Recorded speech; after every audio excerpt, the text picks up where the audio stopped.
Wala naman daw koneksyon talaga itong si Martha sa asawa niya na ngayon na si Atom. Pero dahil nga po sa suki talaga ng panloloko itong si Martha sa kanyang ex-boyfriend, ay dito niya raw nakilala itong si Atom na best friend niya lamang noon.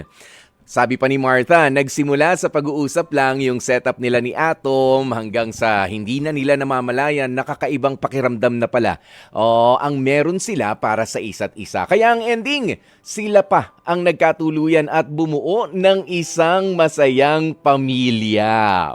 Kausapin na nga po natin mula sa Bulacan, 28 years old.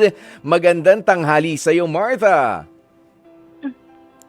Hello po, Merry Christmas. Merry Christmas, Martha. Sandali lang, kumusta ba ang kumusta ang panahon dyan sa inyo, sa Bulacan?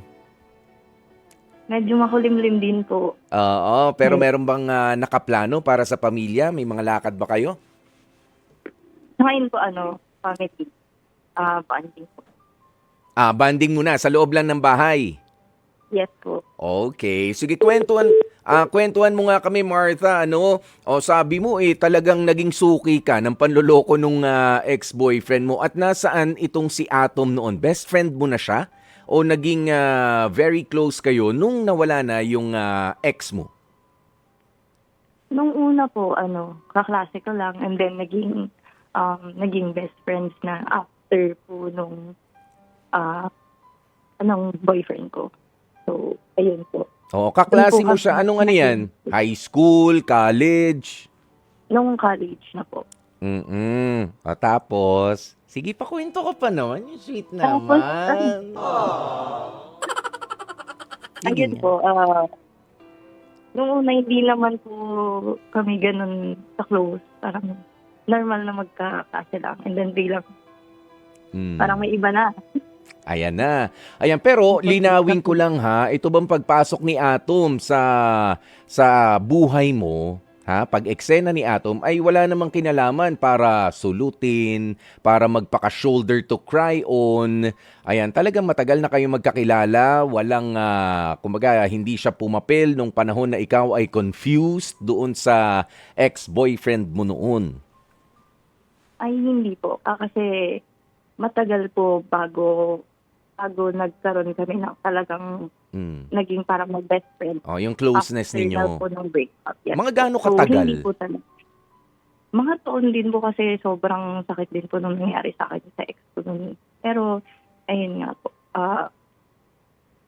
Natuto muna po kung mag-heal mag-isa. Then, saka po ako pumasok at yan, mag-relationship. at saka lang nakipagkaibigan, nakipag-close, pero not necessarily pumasok na agad sa isang relasyon. Tama ba? Opo, actually hindi ko nga po iniisip dati na magiging kami nito. Bakit? Kumusta ba si Atom bilang kaibigan nung college? Okay naman po siya, pero parang yung typical po na kaibigan lang. So, ganun. Ito ba yung tipo na akala mo babarkadahin mo lang or kung di mo man kabarkada, parang kakilala lang? O hindi ko nakikita ang sarili ko na magkakaroon kami ng future nito at magkiklik kami bilang as an item, ganyan? Yes, ganun nga po. Ayan na. Unexpected po siya talaga. Sorry, ano yun? Unexpected po yung nangyari. Ayun, unexpected. O sige, tapos kwento mo na. Kailan nyo naramdaman na nag-iiba na pala yung, wala lang, nagiging close na kayo? At bakit nga pala kayo naging close? Sa isa ba kayong lugar lang nakatira, lagi nagkikita, sa isang lugar nagtatrabaho, papaano? Ayun po, magkaklase po kasi kami nung college. Then may mga activities po na kailangan magkagrupo. Ayun po, doon na din po na-develop. Tapos napapansin na din po ng mga kaibigan namin. Oo. Doon na po kami inaasar-asar. Tapos parang kami po na na din. Pero hindi naman po kami na-develop dahil sa pang-aasar nila. Talagang parang kusa na lang din po siyang lumabas sa amin. Parang gano'n. At nung finally, sino ba ang unang umamin? Si Atom ba o si Martha? Umamin ka, yung totoo ha? Baka ikaw, Martha, okay lang naman. Oo, siya ang unang Ah. Tapos, naligaw na siya. Doon na po Tapos? nagsimula. Hindi ba yan yung ano? Hindi ba yan yung tipo, syempre kasi kapag ka naging ka-close mo, tapos nanligaw sa'yo, alam mo yung naaasiwa? Ganyan kasi yung sinasabi ng iba, di ba? Sandali lang, barkada tayo eh. O hindi nga natin pinapansin yung panunukso sa atin eh. O, nagganon ka ba? Actually, opo, nung una. Then Mm. biglang makikita ko naman din po yung efforts niya. So, doon na din po ako na tulong. So ano yung mga effort niya noon na nararamdaman mo na ay nako, eto na yan, hindi na pakikipagkaibigan tong ino-offer nitong si Atom. Nakikita ko din po kasi yung ugali niya na hindi niya din masyado pinapakita sa mga kaibigan namin. Yung talagang caring siya. Mm, Makikita mo na sa'yo lang din talaga siya caring. mm. Saka family-oriented po siya tao. Yun Oh. din po yung gusto ko. Tapos ikaw, ano naramdaman mo? Bakit ba lagi ka Ay nandito? po, Ganon? ang haba ng hair ko. Ang haba ng hair ko, pakikuha nga, pakibit-bit. Ganon na. Tapos gaano ka tagal nanligaw pa rin si Atom kahit nga na matagal na rin kayo magkakilala, magkaibigan? Ano po, hindi ko na din po siya medyo masyadong pinahirapan kasi mga ilang buwan lang din po. Tapos Ilan? sinagot ko na. Ilan? Ilan? Mga 4 na buwan. 4 na. Bilis naman eh. Di dati pa gusto mo na rin. Si Martha, ha? 4 na ba? Hindi, pero relatively matagal-tagal din yun, ha? Oo, lalo sa panahon ngayon, di ba Martha? Oh, Opo. matagal na yun. Oh, yung iba nga, ilang linggo lang, ilang chat lang sila na eh. Pero ito, 4 na buwan naman, hindi naman basta ibinigay. Pagkatapos, ayan na, naging kayo na. Ano na nangyari? Kwentuhan mo pa kami hanggang sa ngayon na. Nung una po kasi, nandiligaw siya, pumupunta-punta siya sa bahay. Dinadarapan niya ako.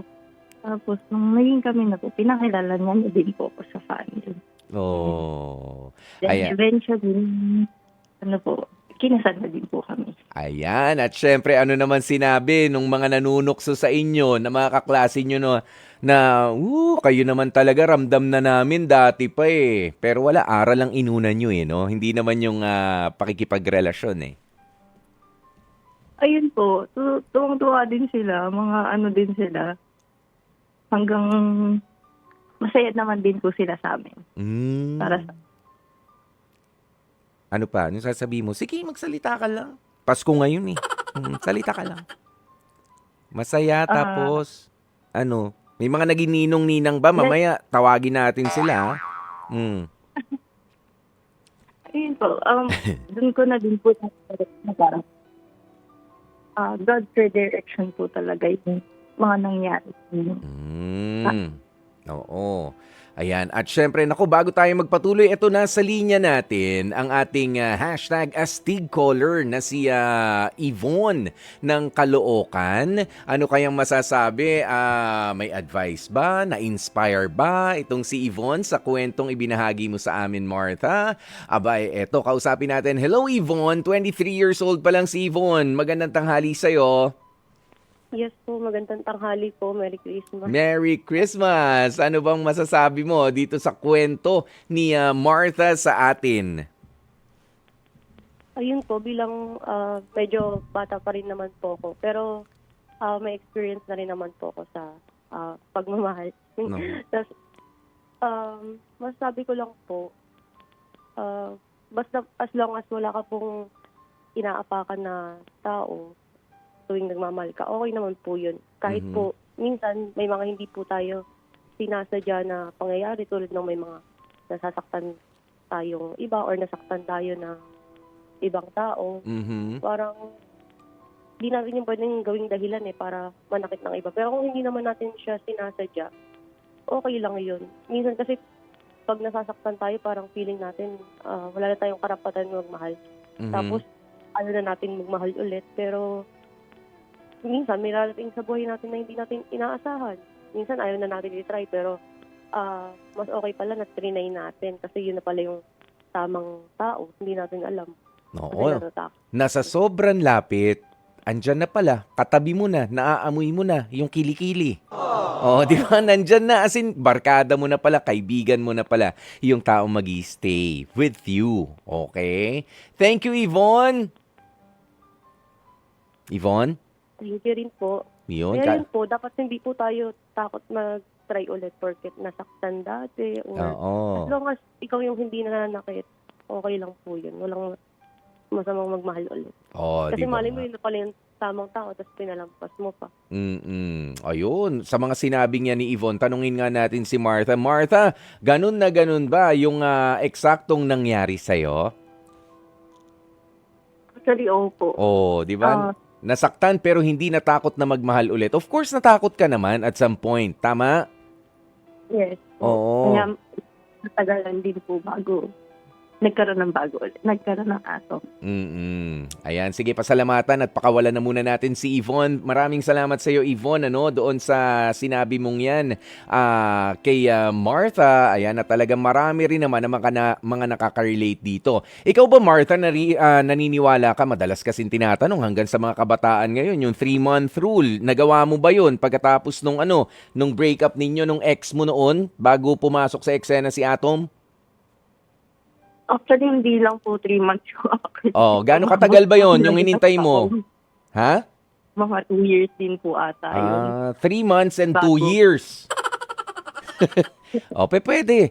'Di ba? Take as much time na kailangan mo para mag-heal, para mag-move on, para kapag pasok mo ulit, malakas ka na nga at mas maiintindihan mo na ang mga bagay-bagay katulad na lamang ng pagpasok sa eksena ni Atom, mas napansin mo na siya. 'Di ba? Wala na yung wala na yung babalik pa kaya yung ex ko or kaya naman yung hindi lang yung umaasa kunyari ay nandun pa yung feeling na ayoko pang pumasok sa relasyon dahil ayoko pa uling masaktan. 'Di ba, Martha? May ganun eh. Yes po. Yan. Ito na ang pagkakataon naman, Martha, na syempre, bigyan mo naman ng espesyal na mensahe ang lalaking hindi mo inakala na kayo naman pala.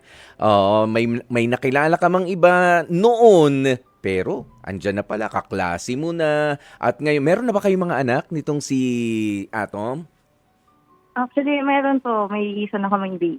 Sige. Ano bang special na message mo para sa iyong pamilya na mas masaya ka na ngayon, Martha, kahit pa nga sabi mo nakaranas ka ng heartbreak noong hindi pa naman kayo nitong si Atom. Sige, special na mensahe para sa iyong pamilya. Go ahead.